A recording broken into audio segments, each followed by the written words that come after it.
Hi guys, welcome back to my channel. My name is Haley, and today's video, it's an interesting one because no, the title is not a lie, it's not clickbait. I found out some really interesting information recently. I had my third round of genetic testing, and every time I've gotten genetic testing, I've learned a little bit more about how weird my genetics are, and I just found a lot of things out. But I do just want to say here at the beginning that I have never actually lied. I've always operated with the information I had at the time, and genetics is really confusing and complicated, as I'm sure a lot of you know, and so genetics is just catching up to me. So I wanted to come on here and break down everything I found out with this round of genetic testing, and to help me, I have my mom. Hello. This has been very interesting. We're still trying to wrap our minds around it, get our feet under us, because as I heard it put very eloquently earlier today, it's kind of like you've been told, this is your dad for the last 20 years, and then you find out that's not your father. So nothing's changed, but yet everything has changed. Yeah. So we're gonna get into it. Shall we start? We shall start. Okay. So I don't have mitochondrial disease. That's the biggest thing to start. But don't, just wait. Just wait. Just wait, it gets way more complicated. When we were doing the genetic counseling with her doctor, he, after 5 minutes, starts sounding like Charlie Brown's teacher, and then he's like, and now we're gonna get into the complicated. I'm like, that wasn't the complicated part? So we're gonna try to super simplify it for you to the best of our understanding. We've talked about this many, many times, and this is our very limited knowledge of our understanding of what composes Haley now. Yes. So, as some context, something I've shared over the years, especially since 2018, is I've always shared that I had mitochondrial disease, and the type of mito I had, only me and my mom were found to have it. When I've had genetic testing, each time I never fit into any box perfectly, even though I have all of these symptoms and all of this overlap with mitochondrial disease. So the variant that I did get from my mom, which we've known for years at this point, probably over a decade now, right, is the RYR2 variant. And it's not just any RYR2 variant. It's a very unique one that's only found in Haley and myself. At this point, with 800,000 people in the database. Yes. But we come up with some props to hopefully help explain this, and in order for you to follow along, because otherwise we'd have to make a huge diagram with red strings to show who was what. So what we're gonna do is we're gonna start off with me. So this is me. I'm the red present here, and I gave her RYR2, which we just talked about. This one here is her dad, which I guess mine does play a bigger part than his does. It does. So his, we're very lovingly calling the GABA gene. But its actual name is GABRI1. Yeah, so that's the GABRI1 gene. The one that Haley has, so this is Haley down here. The one that Haley has all to herself is the brand new one, which is the DLGAP2 gene. So this is mom, this is dad, this one is Haley.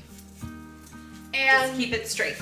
Yes. And prior to this, the only one we knew for sure about was the RYR2, and I did have other variants that popped up, but they're not as significant as these other two. So if you think of all of these variants, you know the Spider-Man meme, which I'll put on the screen? That's essentially what's happening. They're all playing a part in my disease process. Right, so the one that I gave her, the RYR2, still affects her heart, it still affects her brain,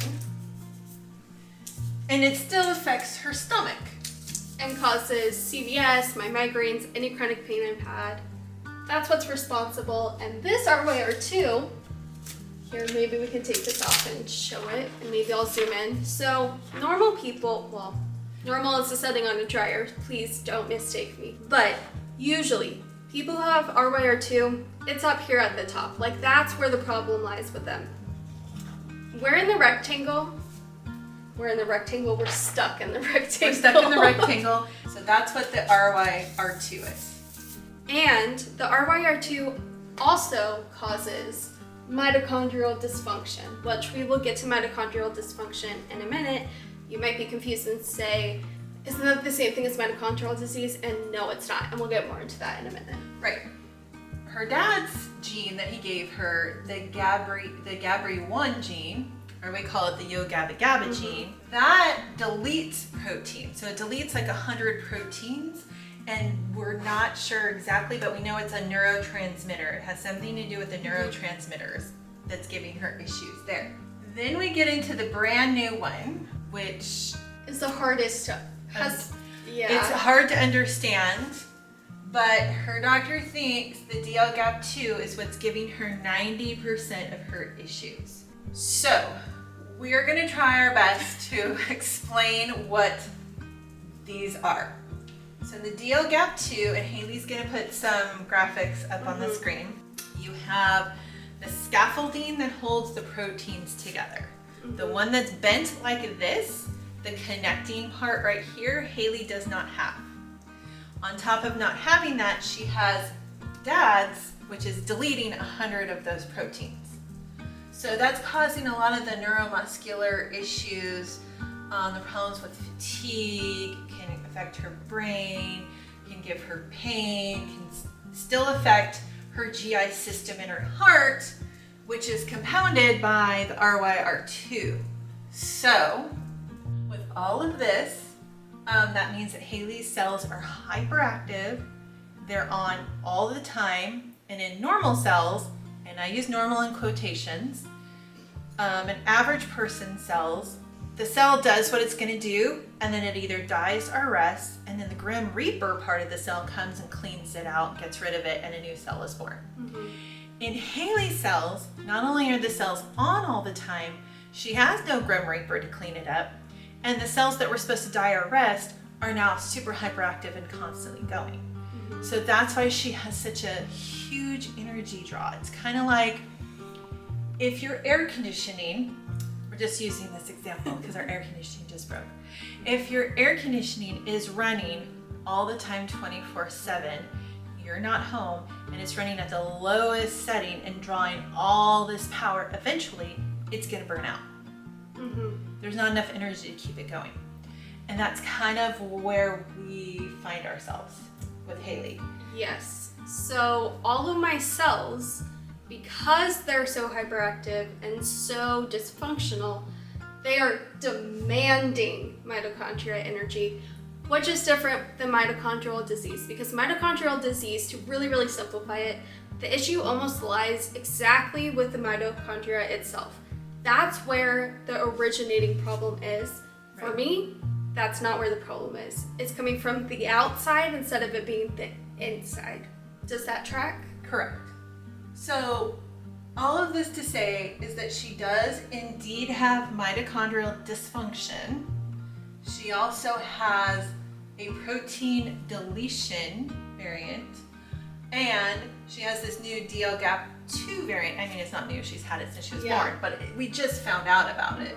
So all of that to say, this whole thing makes up the mutant that is Haley. And that's what we've been jokingly referring to me as. It's not offensive for her to tell me that, because we all have been joking that I'm a mutant. So all of this equals a syndrome that has never been found or diagnosed before. However, my doctor does think there are other people out there with similar disease processes. They're just not in the genetics database, of which there's only 800,000 people about. So a big reason of why I'm sharing this is, one, I feel like it would be really disingenuous for me to pretend like nothing's changed when everything has changed, even though it doesn't invalidate anything I've ever shared or my experiences. It does change a lot. But I also just want this information to be on the internet in general, But hey, maybe in the future it might be helpful to someone who's trying to figure things out, or even if you have things figured out for whatever your exact disease is. I think there's a lot of commonalities that I've shared over the years. Absolutely. Hence why I've connected to so many of you over the years who have mitochondrial disease and other chronic illnesses, because there is that overlap. I still have issues with my mitochondria. It's just a different cause than we all thought. And again, like, this is super, super simplified, and how we understand it at the time. There could be some things we gotten slightly wrong, but... And it was a 38-page doctor note that he gave her, and it's very, very technical and complicated. So as we learn things over the next, I'm sure, months, years, we'll share those when that comes up. This is all new. We just found this out last week. I think it was a week ago today that we found this out. We've been trying to digest it, understand what it means. What does it mean for Haley's future? We don't know. Only God knows. It's the same as what I've told people every time they ask me. Nothing has changed as far as that. There's a few things my doctor wants to try with me, some supplements and medications, but I'm not going to talk on the specifics of that online, just because right now I am kind of his guinea pig, and we don't know. It's very fresh. Like, if it'll work, if it won't work, if it makes things better, we have no idea. And we just try not to get our hopes up at all with that anymore, because for the last 20 years we've been hearing, well, you can try this, and some things do make her better and a better quality of life. And that's what we're looking at this point, is not a cure, but a better quality of life. And every time something comes out and it's like, here, try this, and if it makes you have a, even a 1% better quality of life, then it's worth it. Exactly. So that's pretty much it for right now as far as we understand it. Please put your comment or your questions down in the comment section. We will try to answer them the best we can, or Haley will. I don't usually answer questions on her channel, but there might be questions you have that we don't have the answer to be honest, because this is, as I said, all brand new information. And I know that for some of you, you'll be like, well, why is it such a big deal? It is a huge deal, because if for the last 20 years you were told you have mitochondrial disease, it's life limiting and it's going to progressively get worse, and then now you find out that isn't the case, we don't know what your prognosis is. We don't know if you'll get better or worse. It's kind of life altering. Yeah. So it's a very big shift mentally to go from having a named diagnosis when sharing things to kind of things being just like confusing. And so it's been a lot to process, and I don't feel like I need to share it. So if anyone's watching and thinks like I feel like I need to, I don't feel like that. I want to share it because I think knowledge in general is just absolutely essential. Yeah, and we will still continue to support and bring awareness to mitochondrial disease. Yeah, because again, I still have mito dysfunction. So that hasn't changed. I'm still on the mito cocktail. That's not changing. I mean, none of her medications at this point is changing. So we will see you next time. And thank you so much for giving us the time, and thank you for all the support over the years, and we will continue to keep you posted and updated. Yes. Again, if you have any questions, leave them down below and I will try my best to answer them. But thank you guys so much for watching, and I will see you in my next video. Bye guys. Bye.